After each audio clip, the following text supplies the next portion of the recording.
What's good, people? It's Tuesday.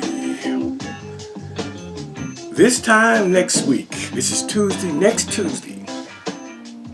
Won't be on here doing no YouTube. I'll be working, getting the paycheck. 7 more days and I'll be back to working full time. I'm excited about it. I'm excited about it.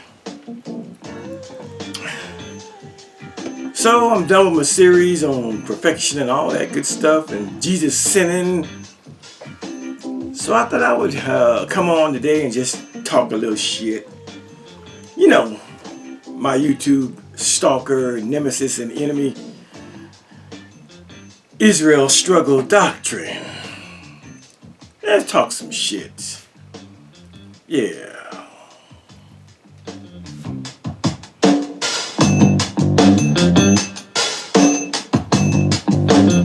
See, when I use this music right here, the so-called porn music, that means I don't care about these videos and they're not going to get monetized, and at some point I'll probably take them off my channel. This music is not copyright free, so when I do these kind of videos, that means these videos are trash. They throwaways. But I want to talk about Israel doctrine for a moment. I'm gonna go all over. I'm gonna be all over the place. I'm gonna be all over the place. So just go with me. I'm warming up. Showered, brushed my teeth, took my meds. I did my push-ups this morning. Nice thing of orange juice always gets the day started.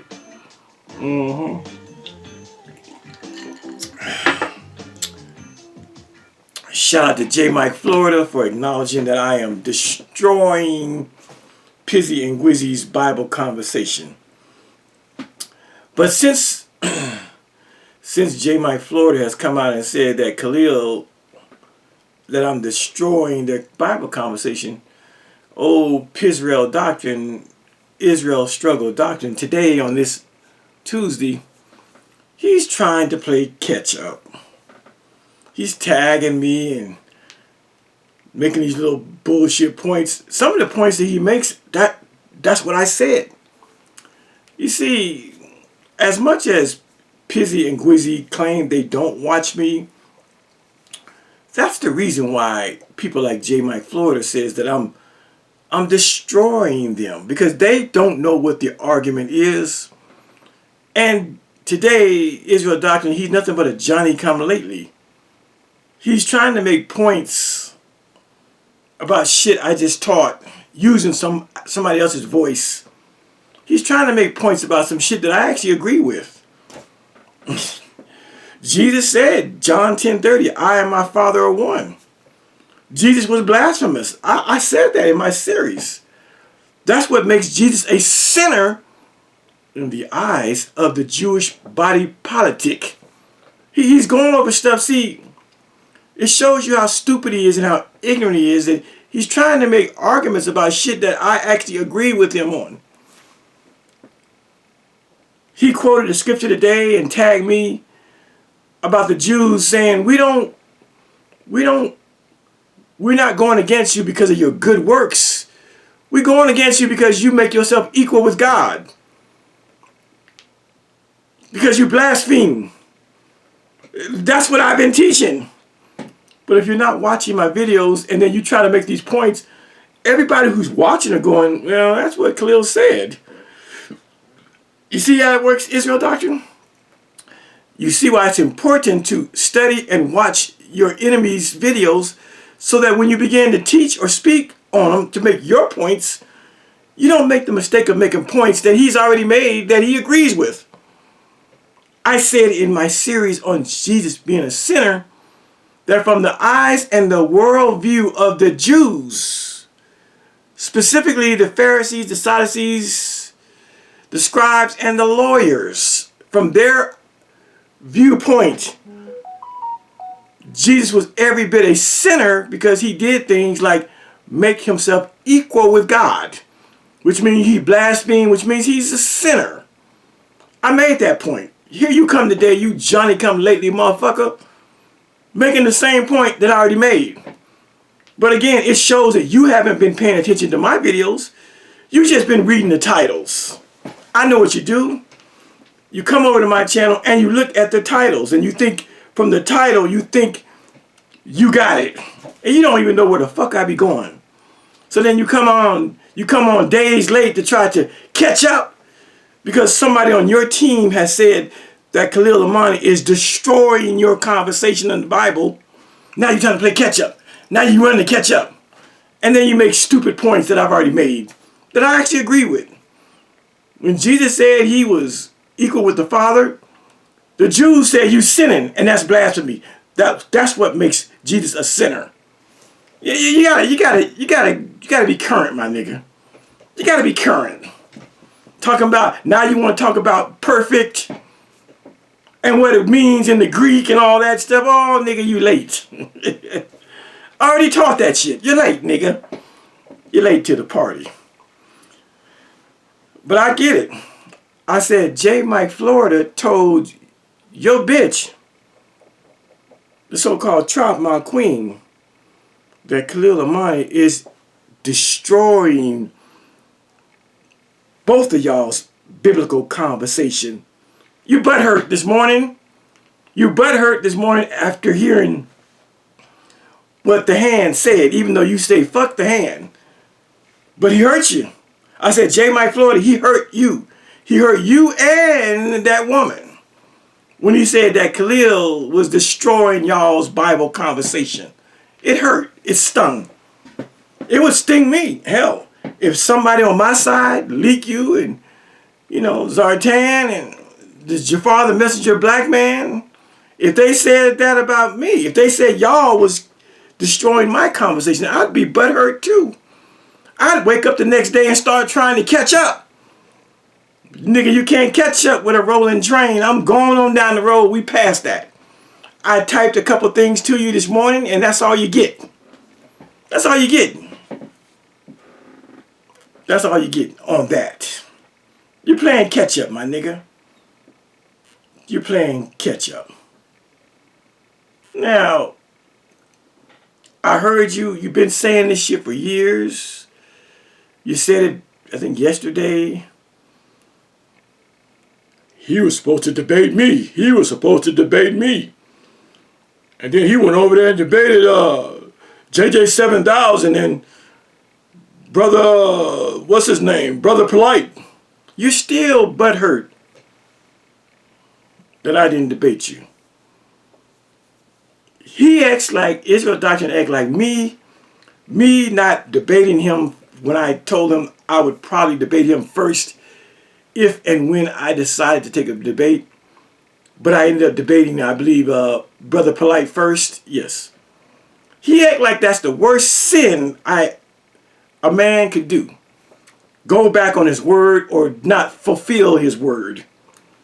See, this YouTube thing is everything to this bitch nigga. I said this YouTube thing is all struggle Doctrine has in the world. That he can hold on. This YouTube thing is his baby. He ain't got no real physical babies or children to hold on.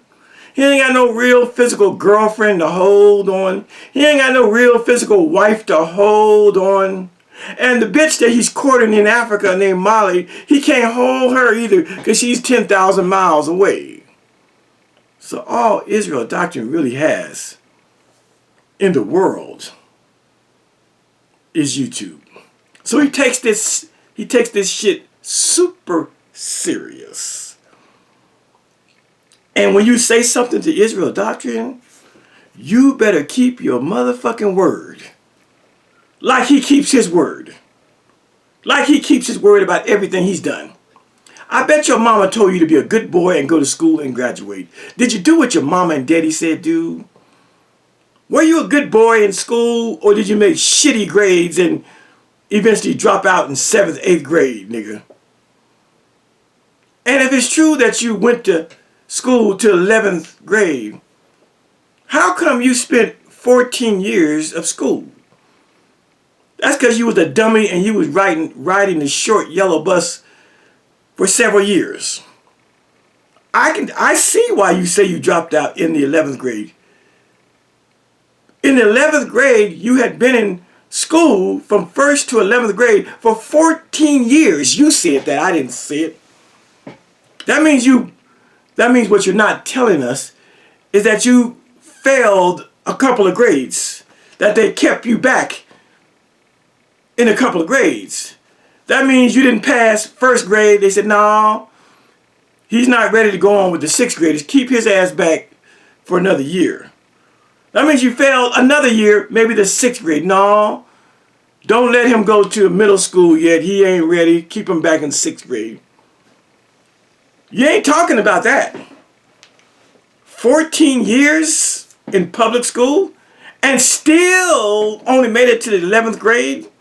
Nigga, you was a dummy. Face it, nigga, you was stupid. Face it. 14 years? 2 extra years of schooling and still didn't get your diploma? Nigga, please. 14 years? You're supposed to have an associate degree by then. 14 years of school, that means you did 12 for your high school and middle and elementary, and 2 years to get another associate degree in college. You went 14 years to school and still managed to drop out in the 11th grade. You big dummy. And then you got nerve to play Fred Sanford's "You Big Dummy" on your channel. No, nigga, use the big dummy. Any nigga that spent 14 years in public education and still drop out in the 11th grade, that's a big dummy. You think your mama and daddy was proud of you? I don't think they were. See, you're on YouTube trying to hold my feet to the fire about a question that you asked me and my response. We should debate the homosexual stuff. I want to debate your homosexuality. I had just come to your attention. You didn't give me a chance to be your friend. You didn't give me a chance to warm up to you. You threw a curveball about a week or 2 after I met you. Oh yeah, let's debate this homosexuality thing. And I'm looking at you like, I thought we cool, you know, because I know how debates go. I watched Sonetter's channel before I knew you, bitch nigga. Those people over there, they're not nice to one another. And when they debate, that ruins friendships. It ruins friendships and it ruins relationships on Sonetter's when they debate. I knew that and I saw that. And when you came to me, I was feeling kind of like you my YouTube friend. I was feeling good about you. Struggle Doctrine. And when you came at me with some let's debate homosexuality, it threw me for a loop and it was a curveball. And I said, damn, this man's my friend on YouTube. We working together on this Bambata thing. We right here. And the nigga wants to do something contentious. The nigga wants to do something that's adversarial. Again, I don't know why Israel Doctrine thinks that when he found me on YouTube, I wasn't paying attention to Sonetter and everybody else. I had been watching Sonetter way before I met Israel Doctrine. I knew all about debates and how they ran and how contentious and mean-spirited they were. How debates, they started doing ad hominems and talking about one another. So when he said debate to me, I know debate. I don't look at debate as something positive, something fun. I look at debating as something mean-spirited and adversarial. Enemies and shit. And so when Israel Doctrine tells me, after a week or 2 of knowing me, let's debate. Let's debate the homosexual stuff.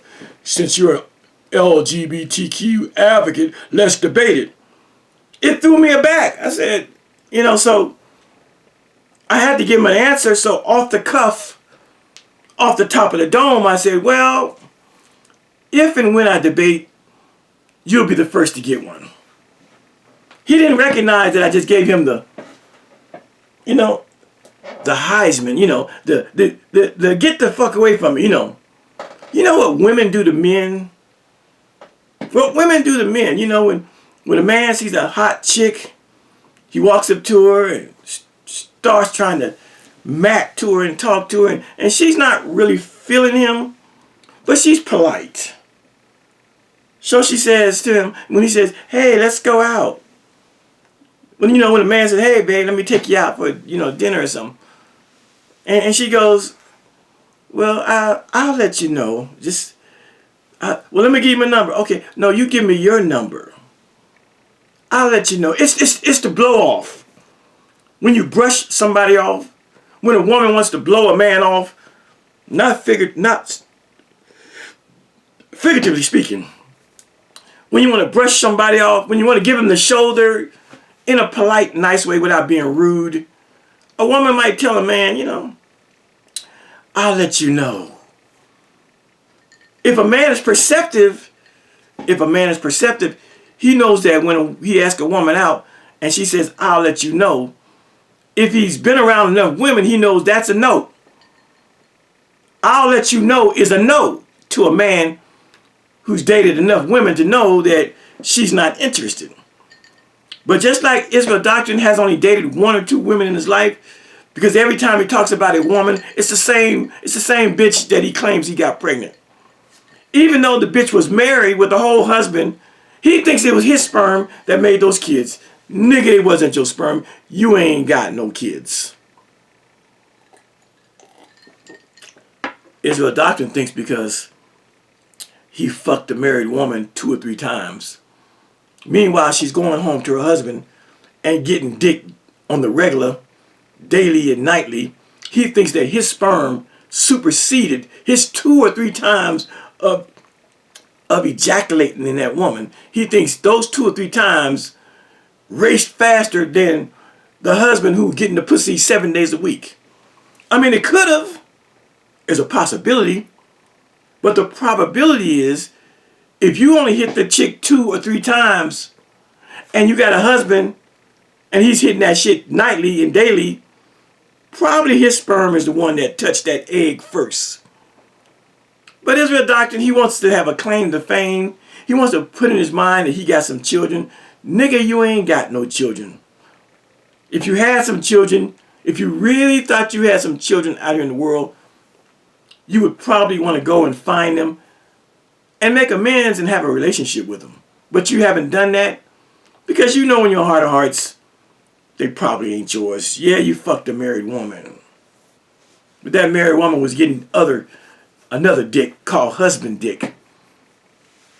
And he was dropping much loads in her. Before you, while you were hitting it, and after you were hitting it. He was dropping loads. But Israel Doctrine wanting me to debate after only knowing me a week or two, it was a put off and a turn off.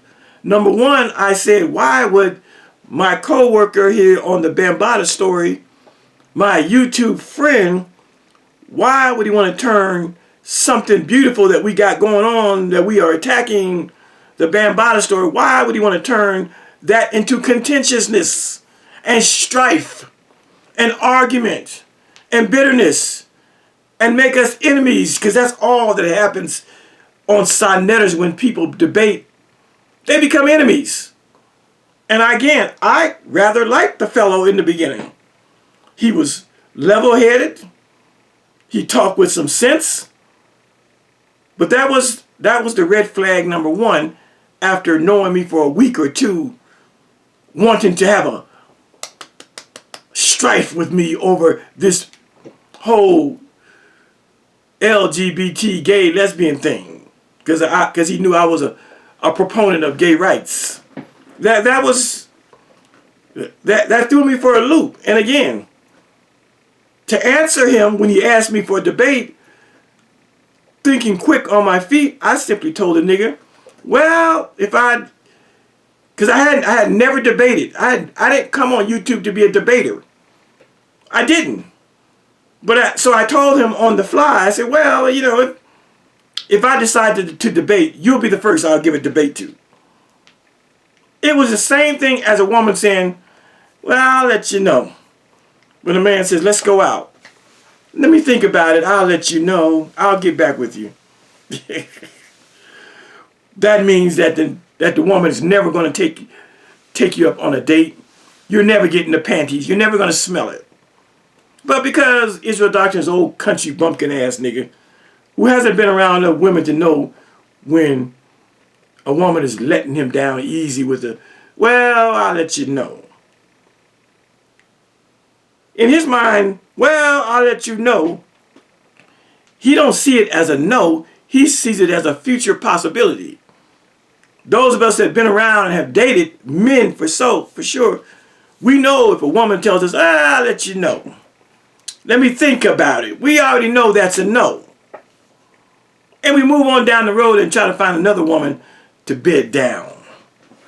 But when you don't have any experience in things like dating, when you ask a stupid question to someone that you're cool with, now you cool, he's cool with me, and now he wants to go into a debate. He wants to fuck up what we had going on. It was a red flag, and I quickly blew it off like, well, if I decide to debate, because I had never debated on YouTube. I didn't come on YouTube to be a debater. I was already established. I was already published. When Israel Doctrine asked me about debating about homosexuality, I had already gotten big play in places like the Los Angeles Times, in magazines like Spin Magazine, in magazines like Straight Stuntin' Magazine. I had wrote a whole book. When Israel Doctrine asked to debate me about homosexuality, this is in 2017 or so. 10 years before that, in 2007, I had already wrote the first book on homosexuality and homophobia in hip-hop. I was 10 years deep in that conversation when Israel Doctrine wants to debate me on homosexuality. The other thing and why I didn't want to debate him, because I knew he wasn't credible. As the weeks went on, I realized how ignorant he was as I tried to be his friend. But I found out shortly that he was uneducated, high school dropout. I found out very quickly that he had no job. And then when I found out he wasn't married and didn't have a social life with a woman, when I found out he had no kids, you know, the things I found out about his personal life, it was just like, it just reeked of ew. And then he said at some point, he ain't fucked in 20 years, and all these, you know, really eccentric things about his lifestyle. They were all red flags. Get the fuck away. I even told myself, Khalil, what are you doing, nigga? You walking around rubbing shoulders with Kanye West and 50 Cent and DJ K-Slay and Waka Flocka and Jay-Z and P. Diddy. All these people I've been around. And I found myself befriended by a nigga on YouTube that don't have a wife, a girlfriend, children, a relationship, a job, a car, a driver's license. He don't have shit. And the more I watched him in the early days of our relationship, I realized that the only thing Israel Doctrine had going for him in the whole world was social media. That he lived for it. And so when I told this bitch nigga that if I debate, you will be the first I give a debate to, I sort of kind of meant it. If I ever decided I was going to debate. But what had happened was, within months, he showed who he was. He showed me who he was. And the more he showed me who he was, the more I was like, oh, hell no, I'd never debate that nigga. He's ignorant. He's illiterate. He can't read. He hasn't published anything.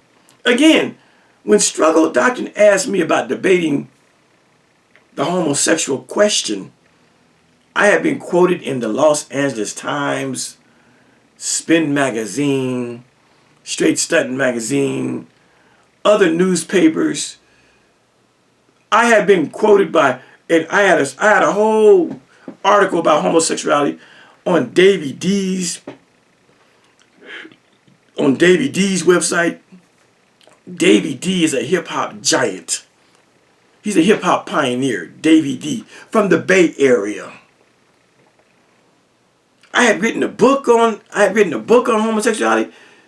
This is way before he asked me. 10 and 8 and 7 and 5 years before I encountered struggle doctrine. And so as I began to, as he found out about me being a government informant and shit like that, I found out about him. He's an ain't shit nigga who's trying to attach himself to about some shit nigga. Me. I said, oh, this nigga's he's using me for clout. He already got clout by finding out that I was the first media person to write about the African, about a date rape scandal in 2013. That was clout. He attached himself to the first media person, the first journalist to write about Bambaataa getting stabbed. That was me. But from there, that wasn't enough. That he had somebody of note in his corner. Now he wants to sullen our relationship and dirty it up with some contentious, mean-spirited debating about a subject that he's not worthy to debate me on. And I looked at him and I'm thinking, as we talked about that, me doing debate, I said, what is he going to talk about? All he's going to do is quote a couple of Old Testament scriptures that condemn homosexuality. What's the point? I already know what Leviticus 18 and Leviticus 20 says about man lying with man. Well, what after that? Not only that, in my book, I thoroughly debunk and deconstruct the homosexual polemic, the homosexual ideals in the Bible. I already deal with it here.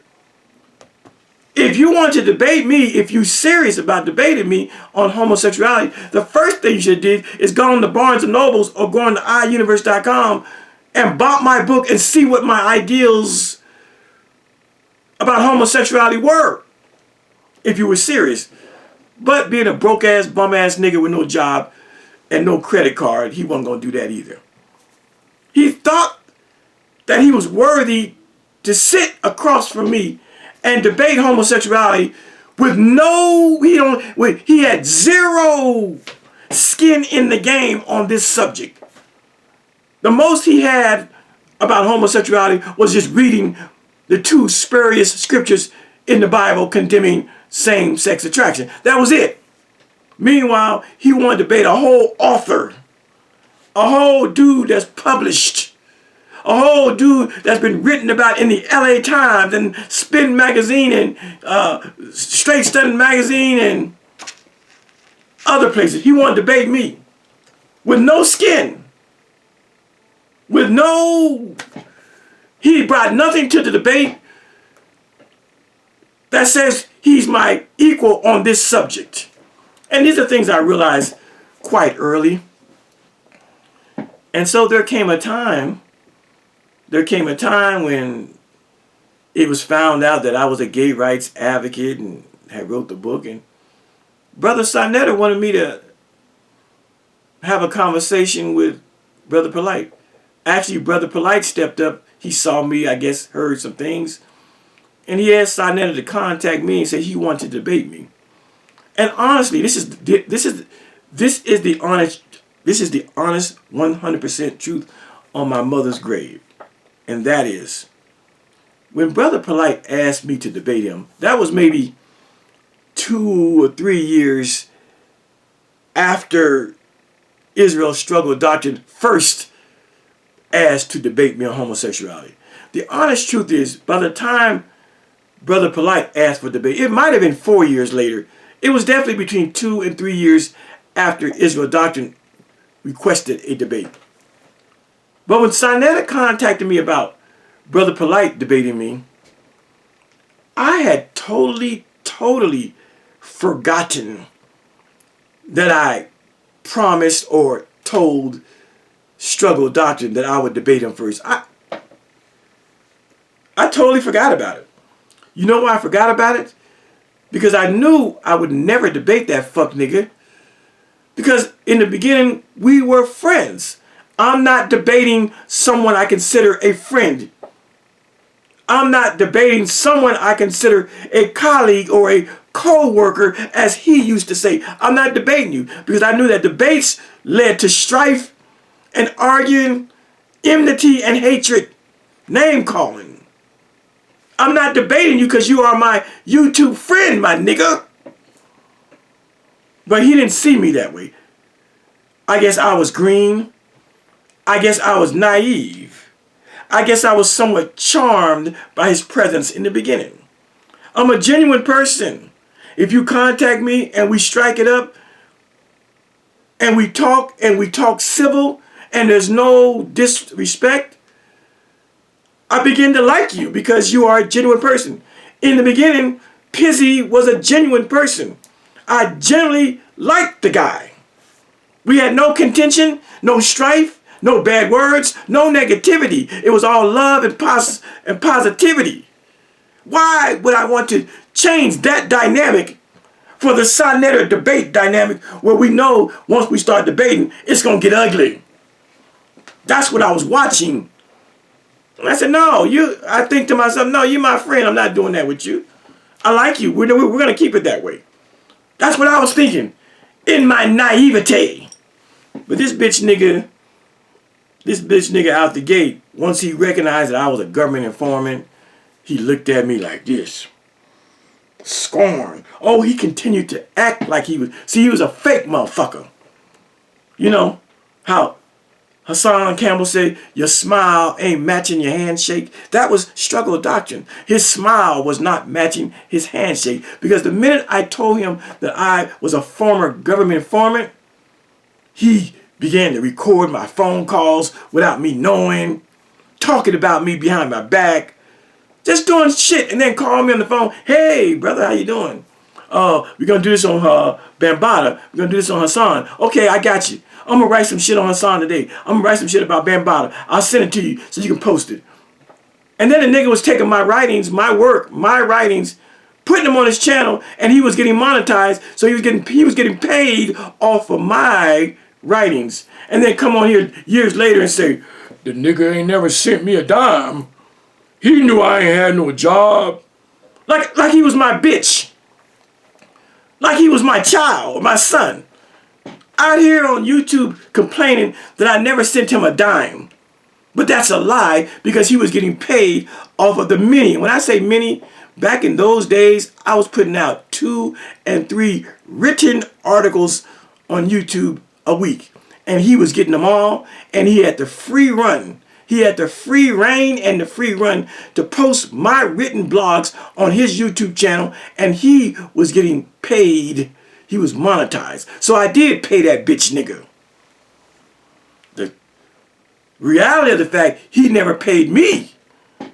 He never paid me for my artistic and literary and grammatical works that he was getting paid from YouTube for. See how niggas be coming on here? Woe is me, Khalil knew and he ain't helped me. Bitch nigga, I gave you material that you were getting paid on. That's a fact on top of a fact.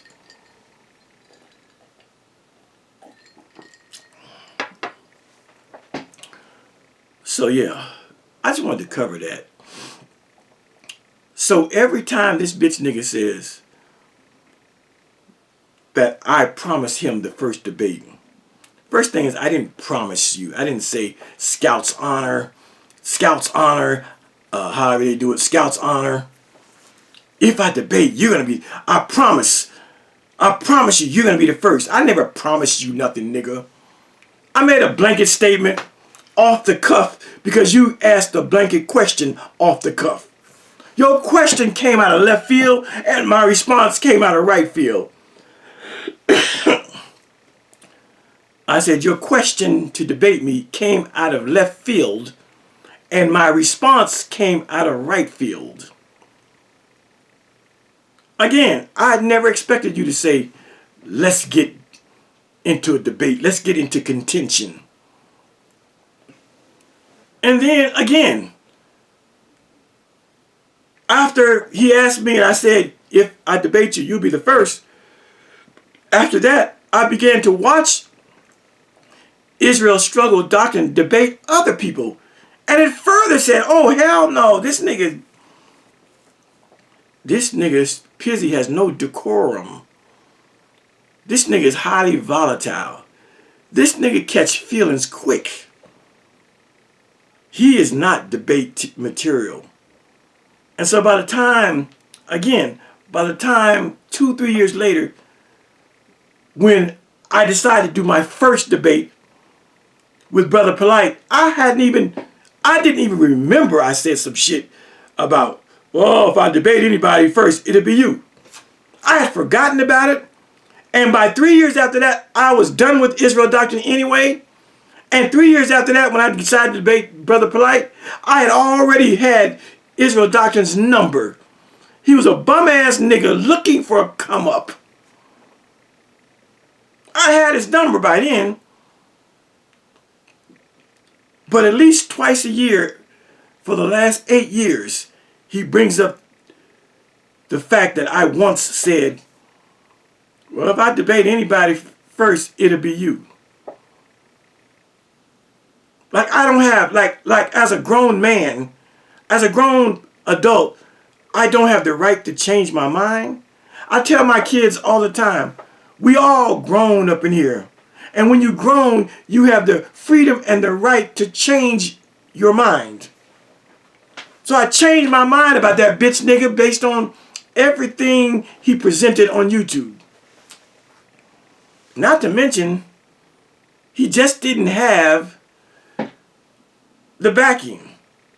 Brother Polite, when I debated him, he was the Floyd Mayweather of Sonnetter's conscious community. When I debated Brother Polite, he was a name I could get clout off of. I could clout chase Brother Polite back then. This is before he became a pedophile and, did all that crazy shit. Of course I'll sit with Brother Polite. It's a win-win for me. Because when Brother Polite comes on camera, a couple thousand people gonna watch, and they're gonna know who I am. And they're gonna know about me and my work. Brother Polite had a pedigree that Israel Struggle Doctrine just didn't have. Israel Struggle Doctrine, even back then, he was a fucking virtual nobody. No accolades, no achievements, no accreditations. Nobody was quoting him. He was in no newspapers, magazines. He wasn't pulling no numbers. He was trying to get clout off of me because I was the clout. And admittedly, I got clout off of sitting next to Brother Polite back then. That's how this shit worked. So I just wanted to talk about that. And the fact of the matter is, this ideal that I didn't do something that I said I might do. Because somebody asked me for a debate off the cuff, out of left field, and I responded out of right field, well, maybe, if I do, you'll be the first I give a debate to. And he wants to hold me to that. Like this bitch nigga has never said something in his life that he wasn't able to fulfill. Just look at Israel Struggle Doctrine's life. I bet your mother told you, take care of my house. I bet your mother said, I'm giving you the house, take care of it. Keep it in the family for your siblings, for your brothers and sisters. I bet Struggle Doctrine said, okay, Mom, I'm gonna do right. I'm gonna keep the house. And he lost the house. I bet his mother said, Little Pizzy, little Carly Carl. Just go to school and be a good boy. Okay, mama, I'm going to go to school and be a good boy. And the bitch nigga spends 14 years in public education and then finally tells the world, fuck it, I'm out. And he doesn't fulfill that which his parents wanted him to do. Graduate and get a diploma. I'm just showing you examples of how he has failed his own people, but he wants to come out here and hold me to the fire for once having said off the cuff, okay, if I debate somebody, you'll be the first. If that's the worst thing I have done as a man, by not fulfilling my word to him, if that's the worst thing I did all right. I did all right. Did you fulfill your duty as a father to the children you say you got? You worried about because I said off the cuff, okay, I'll debate you. If I debate, you'll be the first. And I didn't do it. I went and debated polite first. Did you fulfill your obligation to the child or children you claim you had from a married bitch? Did you do right by them? Did you be a father to them? Oh, you didn't. Oh, you didn't. See, nigga, you broken your word too. The things that were more important than a fucking debate in life, you failed at. Education, fatherhood, you failed at that, my nigga. Keeping the house for the family, you failed at that, bitch nigga. But you want to come out here at least once or twice a year to remind me that I failed to debate you first. Look at your failures in life, nigga. If not debating you was the biggest failure I had in life, then I won. Then I haven't failed a goddamn thing. I'm just talking, y'all. I'm just talking my shit. Look at the nigga. He said he have a debate league. Did he fulfill his promise to give us a debate league? He's done it 2 times now. He did it a couple years ago, and a couple weeks ago, he started a new debate league. Where is it at? Why haven't we seen the first debate yet? You see, Israel Struggle Doctrine can open his mouth to talk about shit he say he gonna do, but he ain't done it. 3 years ago, Israel Doctrine told us he was writing a book. You failed, bitch nigga. Where's your book? You wanna put me and take me to task for not debating you because I said that shit off the cuff? That I would debate you? Where's the book you told us you were going to give us? Where's the first debate league you told us you were going to give us? Where's the most recent debate league you told us you were creating? Where is the full documentary you told us you were going to give us? You got more failures than me, bitch nigga. I ain't got no failures. But you want to make a mountain out of a molehill because I told you off the cuff, off the dome, being blindsided with the ideal of a debate. I told you off the dome, if I debate anybody, it'll be you first. You want to mention that shit every year or two, twice a year. But you won't mention the shit that you told us you had planned and you were going to do, and you ain't done it yet. 2 debate leagues, you still ain't put a debate league together. A book, you still ain't done a book. A full documentary, you still ain't done a full documentary. Even your so-called church, where are the members, nigga? Your whole life has been a failure, but you want to come on YouTube and try to hold my feet to the fire about a random, not even a promise, a random ideal that I would engage you in a fucking debate if I ever decided to debate. Everything I said I was going to do, I've done.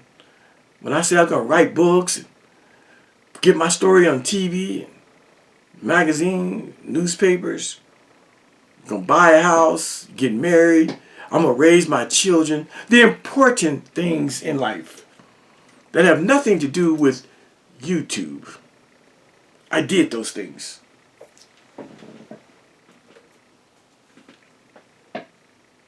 I did those things. So that's my conversation on. That's my conversation on the fact that I once said in passing, off the cuff, that I would debate Israel doctrine first. That's all contingent. It's just like me getting this new job, going back to my old job. Everything is contingent upon things. Contingent means when you meet these criterias, and then we'll get into a debate. Just like when I got this job again. I had to reapply just like I never worked there. The first step was I applied for the job. The second step was I got a phone call from a supervisor going, "Oh man, I would love to have you on my team. You want the job? Yes. Okay. I'm gonna hire you. I'm gonna put your information through to HR, to Human Resources." That's the first thing. And then the process of getting me actually getting the job. My supervisor, she hired me, but I still gotta go through the phases and meet the criteria and do the paperwork and do the background checks and immunizations and all the shit, the so-called pre-employment.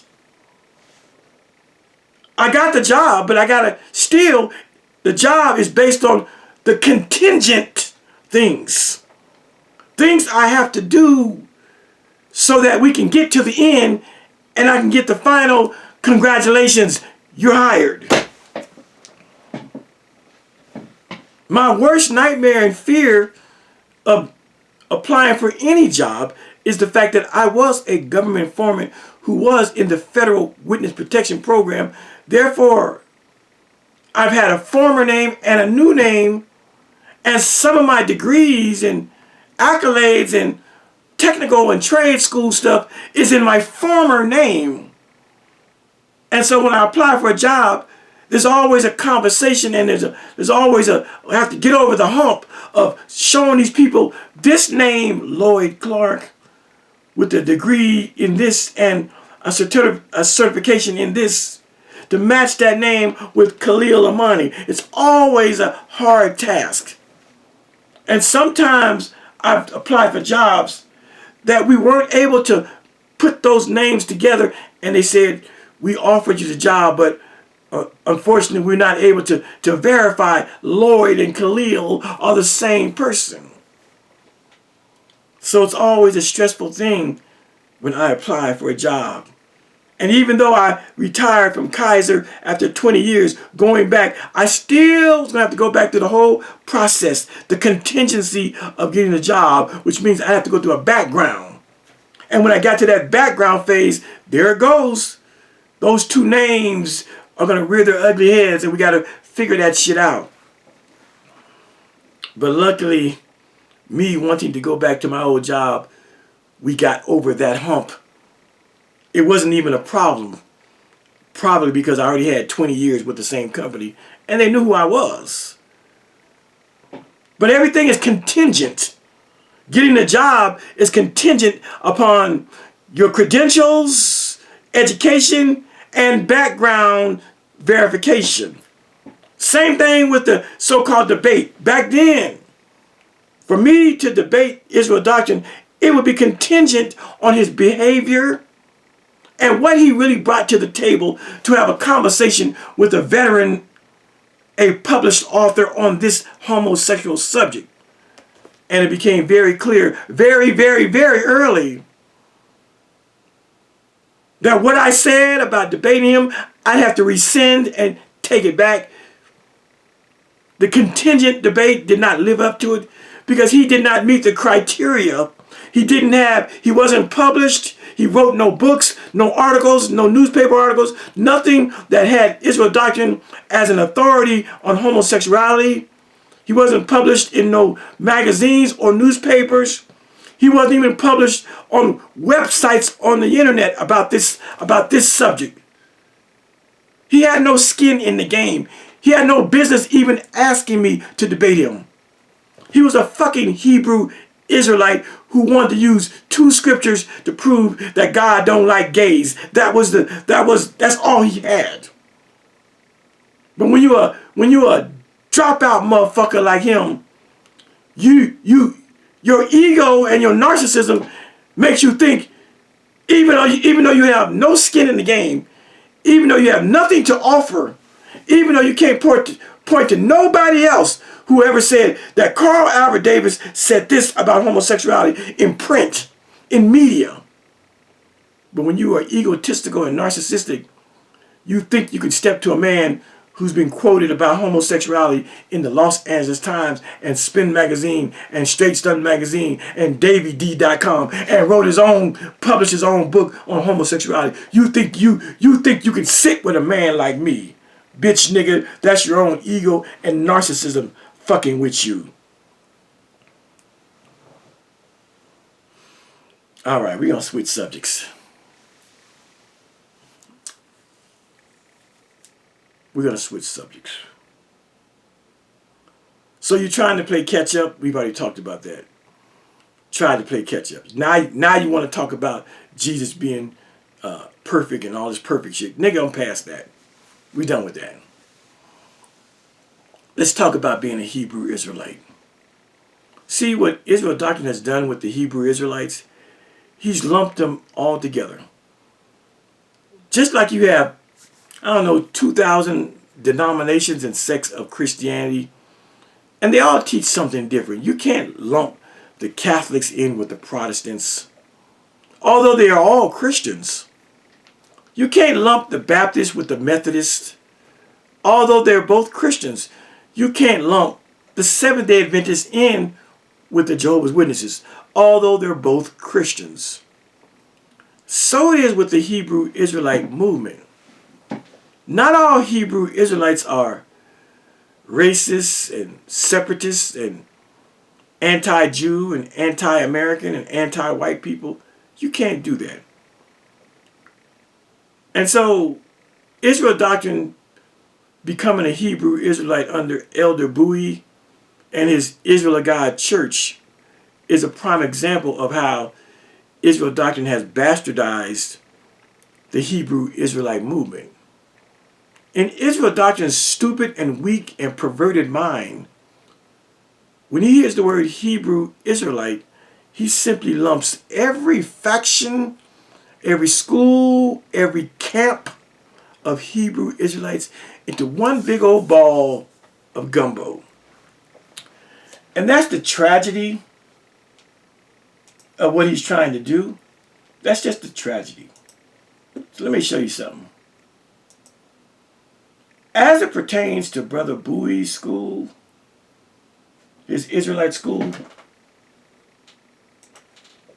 I've shown this, but I'm going to show it again. I said you can't lump every Hebrew Israelite congregation as subversive and anti-American, anti-white, and anti-Jewish. It is a disservice to the greater body of the Hebrew Israelite community, and it's wrong, wrong, wrong. Think about it, people. Have you ever heard Israel Struggle Doctrine make distinctions between different Hebrew Israelite camps? The answer would be no. He says Hebrew Israelites, and you hear that trout mouth heifer over there. I hate Hebrew Israelites. Hebrew Israelites are bad. Hebrew Israelites are wicked. That's what they say. That's like saying every denomination of Christianity is evil and wicked, because you lump all of Christianity into one big old ball. And that's unfair, and that's so insincere. So insincere. And so when we look at the church that Israel Doctrine first attended as a Hebrew Israelite, we go to Google AI, and it says this. This is quite telling. It's quite telling. So this is the church that Israel Doctrine first went to. This is the church. Glasses. I said we go to AI overview on Google. Israel Doctrine's first church. The Israel of God IOG Church is a Christian organization that is part of the general Black Hebrew church movement. But it holds distinct beliefs that are separate, that separate it from the more extremist Black supremacist Black Hebrew Israelite groups. Got it? Now, I say they're not even a Hebrew Israelite group. Okay? Okay. Now, let's just do this real quick. We heard the audio the other day of Israel Doctrine. He played some audio of Elder Bowie saying, "We are the biggest Hebrew Israelite study group in America." Okay, so he said it. So Elder Bowie calls his group the largest or biggest Hebrew Israelite group in America. Okay. So Elder Bowie wants to take on the title and call his group Hebrew Israelites. The reason I was saying that they're not Hebrew Israelites, because I understood what's going on here. And what's going on here is that Israel Doctrine is trying to lump all Hebrew Israelites as having the same racist and anti-Semitic doctrine. So when I said that Elder Bowie is not a Hebrew Israelite, what I meant in the most strictest terms is that he's not part of that particular sect of extremists of extremist Hebrew Israelites. See, Israel Doctrine, he wants to make all Hebrew Israelites part of some extremist religious organization. And that's why I say Elder Bowie's Israel of God Church is not a Hebrew Israelite group. To clarify, because Elder Bowie did say they were Hebrew Israelites, but to clarify my statements, what I meant was that Elder Bowie's Israel of God is not part of the extremist movement that we are so familiar with. And in that vein and in that light, Elder Bowie's Israel of God Church is not a Hebrew Israelite group. Are they Hebrew Israelites? Yes. But when you're dealing with a motherfucker like Struggle Doctrine, who makes no distinction between the extremists and the radical Hebrew Israelite teachings, and the Hebrew Israelites who accept whites and Jews and anybody who wants to be in the house of the Lord, it becomes problematic. So much so that I have to say that Elder Bowie's church is not a Hebrew Israelite organization. Because most of us that know and understand the Hebrew Israelite movement, it is the radical and the extremist Hebrew Israelite groups that have the spotlight. I say it is the radical and extremist Hebrew Israelite groups who are in the spotlight, who are most known and most famous. And then the moderate Hebrew Israelite groups, like Elder Bowie's Israel of God Church, we don't even know about them. That's why people like Elder Bowie has to announce, has to announce and say, believe it or not, we are the largest Hebrew Israelite study group. Why does he have to say it? Because people don't look at Elder Bowie's Israel of God Church as part of the Hebrew Israelite movement. That's why he has to boast and announce that he has the largest Hebrew Israelite study group. Because people don't see him that way. People see them as Christians. I said people see Elder Bowie's church as just Christians with some, interesting ideals, but Christians nonetheless. And so now you understand why I say Elder Bowie's Israel of God church is not a Hebrew Israelite. Not in the strict sense that we know about the Hebrew Israelites. But people who are dishonest, like Israel Doctrine, they simply want to lump all factions of Hebrew Israelitism into one ball and make them all extremists and radical, and they're not. That's why Google and AI will tell you, okay. The Israel of God, okay, that's the church what Pizzy went to. Okay, yeah, it's a Christian organization that is part. See, it's part of the Black Hebrew church movement. But. See, now there's a caveat. But yes, we admit that the Israel of God is part of the Black Hebrew church movement. But. It holds distinct, different. It holds distinct beliefs that separate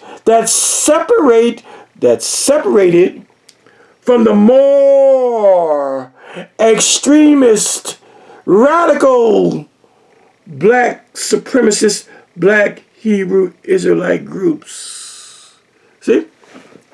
Well, what are some of the things that make this Israel of God? See, Struggle Doctrine, he's trying to position his former church as a radical Hebrew Israelite group.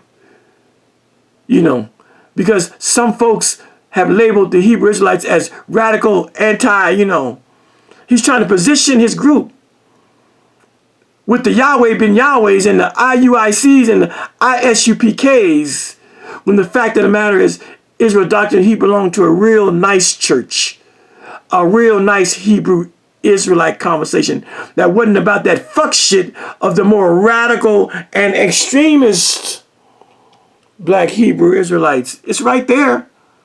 Yeah, the Israel of God Church is a Christian organization that is just a part of the general Black Hebrew Israelite church, but it holds distinct beliefs that separate it from the more extremist Black supremacist Black Hebrew Israelites.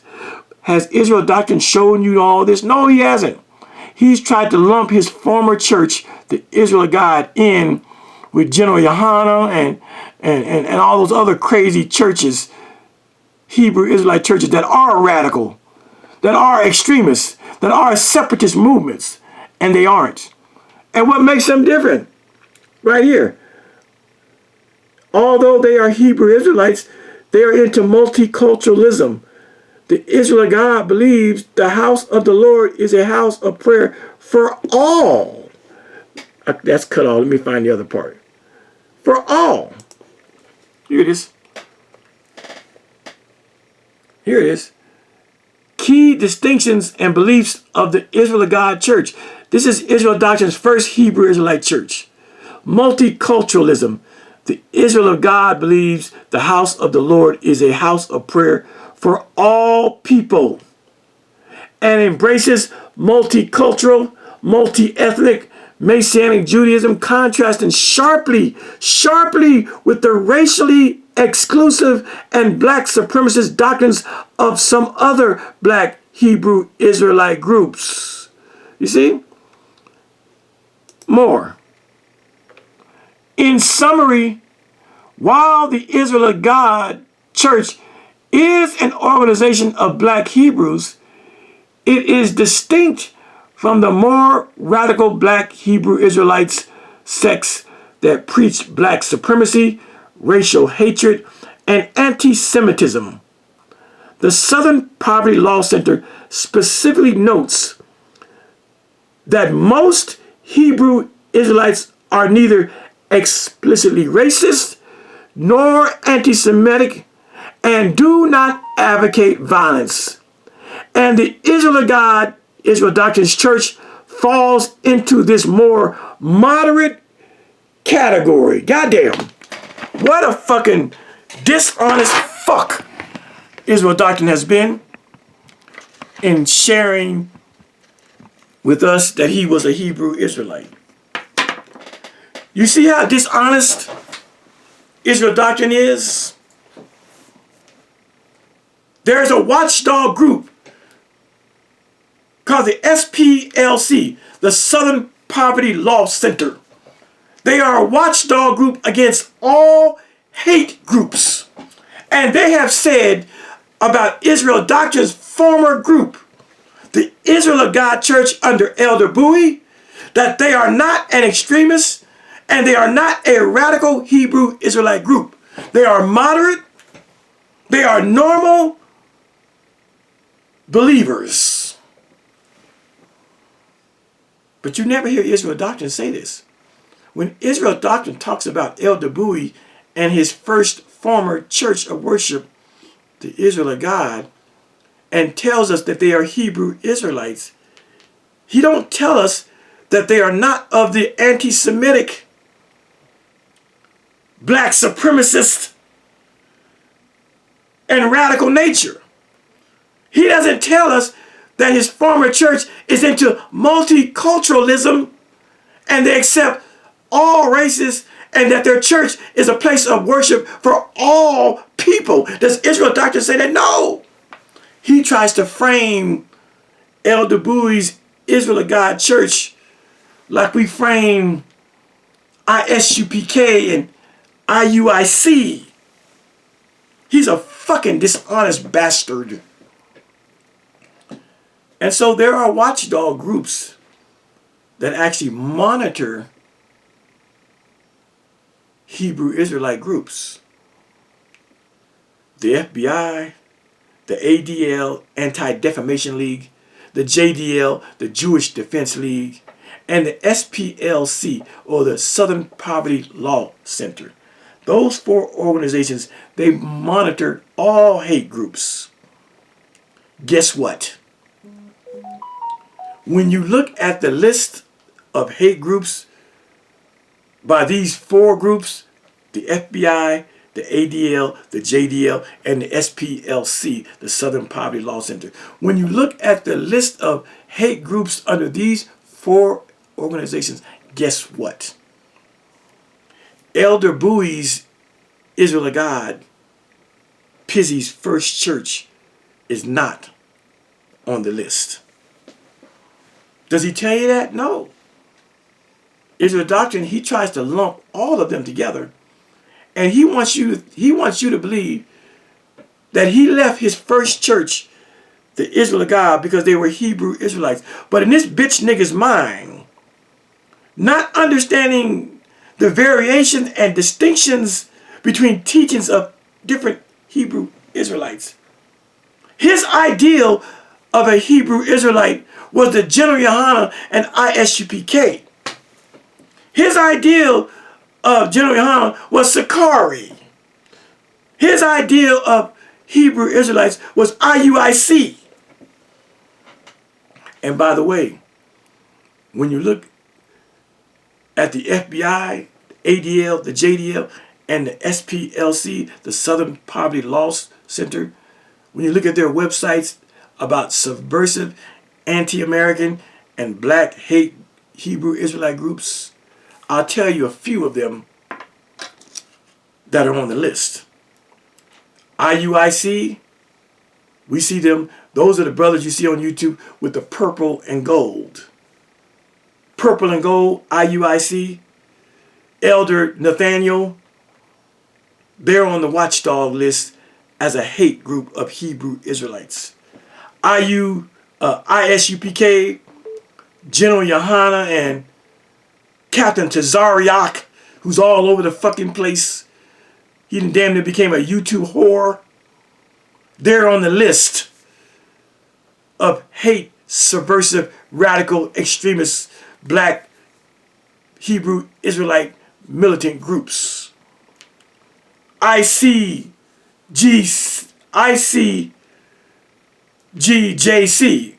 that is the Israelite Church of God for Jesus Christ. They're on the hit list.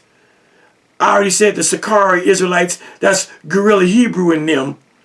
They're on the watchdog list of hate, subversive, anti-American, anti-Jewish, black radical extremist groups. The HOI, the House of Israel. They're on the hit list of black radical extremist groups. The True Nation of Israelite Congregation, aka the True Nation. They are a watchdog hit list group of radical Hebrew Israelites. The Nation of Yahweh that I was under, they're on that radical list of extremist black radical extremist black Hebrew Israelites. Great Millstone, GMS, they are on that list of black radical hate groups. And there are others. They got a whole ton of lists, but those are the ones you see on YouTube a lot. Now, guess what? Again, going back to Israel struggle doctrine, who tries to lump all Hebrew Israelites in the same ball of wax.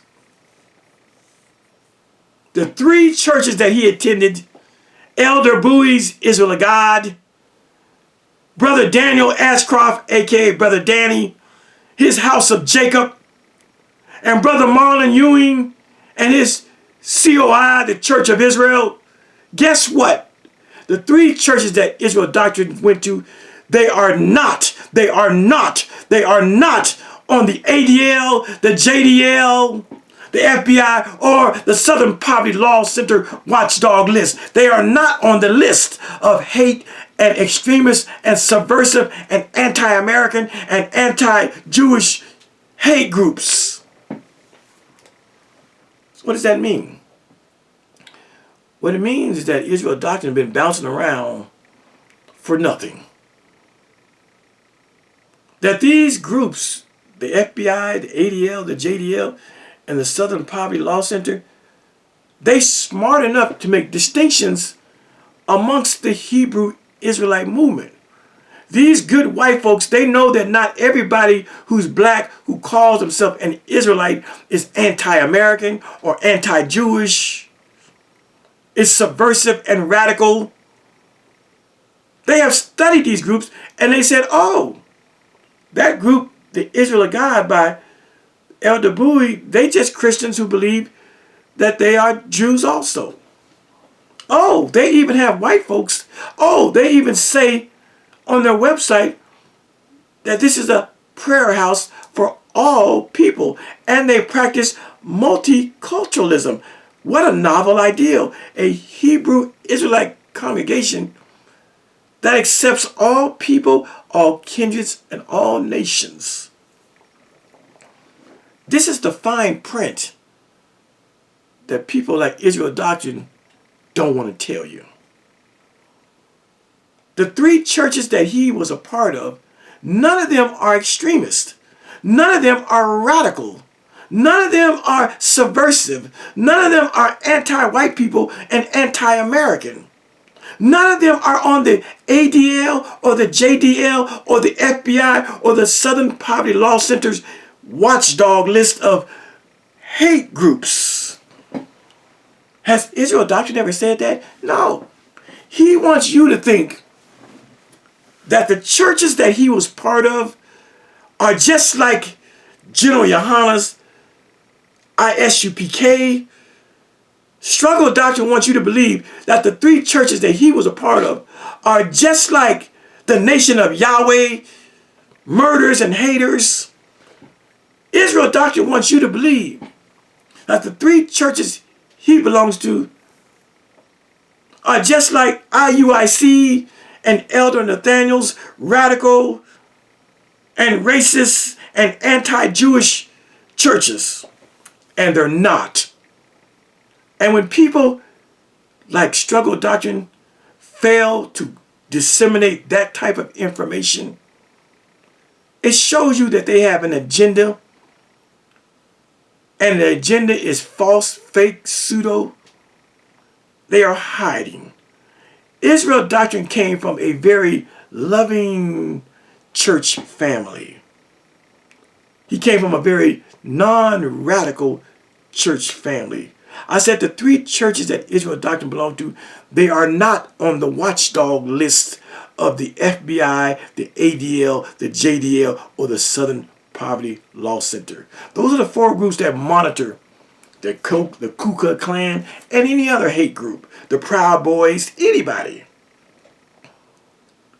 So why does Israel Doctrine have so much hate and venom and vitriol for three churches that are into multiculturalism, that are into allowing white folks and anybody else to be part of their ministry?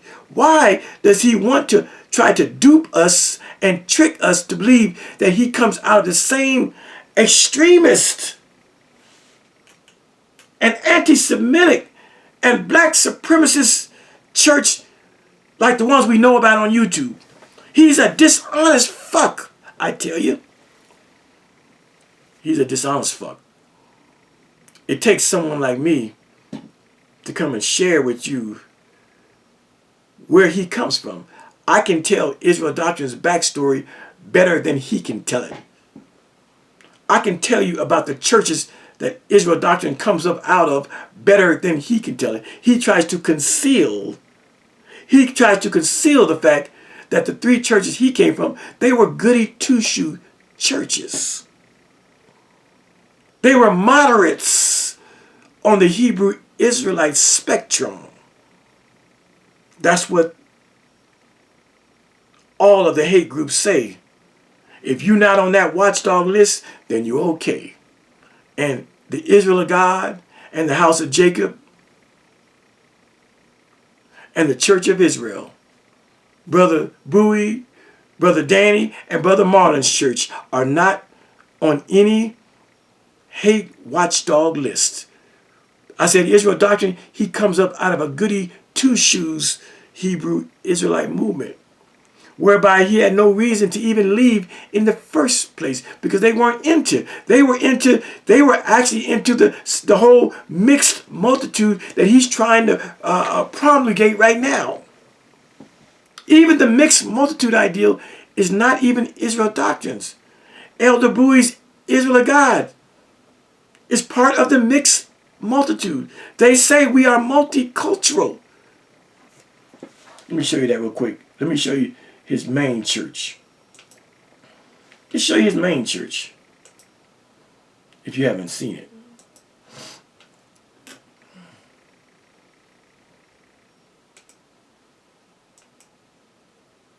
Where's it at? Come on. Here it is. This is Israel Doctrine's church. The first church he ever went to, where he had no reason to leave. It's called the Israel of God. He had no reason to leave it. Look what it says when you go to the About. See, click on the About. If you think I'm lying on them, here it is right here. We also believe in the resurrection and that Jesus is the King of Israel who will rule over the house of Jacob.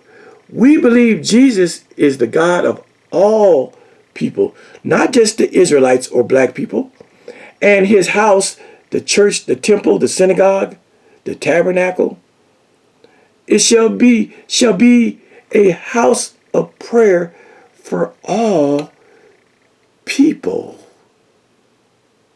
The fuck is wrong with this guy? He came out of a good Hebrew Israelite congregation. There's a picture here, I'm going to see if I can find it, where you can even see, I saw one white man, he looks white. He looks white to me. I can't find, where's it at? Let's see. About feast. Let's go to that, baby. There they go. This is the church he comes from. Big old beautiful congregation. Clearly, Israel Doctrine couldn't get along with all of these beautiful people. He wants to be the star of the show, y'all. That's all. He wants to be the star of the show. There goes the church right there. The Israel of God Bible study. Look at these fine young men and older men. Let me show you this real quick.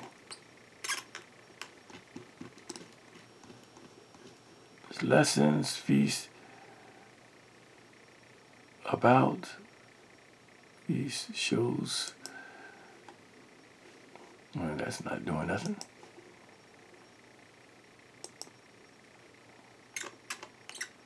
Beliefs. They got their shit together. This is a great church. Meet us. Leadership. Look at these wonderful looking middle-aged and older black men. The elders. There's the teacher. He's not a radical Hebrew Israelite. He's a moderate that believes white folks could be part of their church. His name is Henry Bowie. Look at these fine young men, y'all. This is where he comes out of. Clearly, Israel Doctrine did not live up to the standards of this church.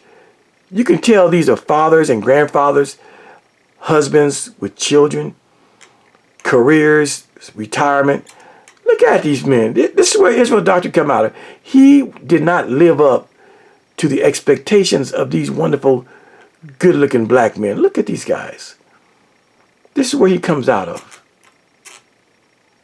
My goodness. What a great church he came out of. But as you see, they don't walk around with turbans and fringe and spikes and shit on. They look like normal people on the street.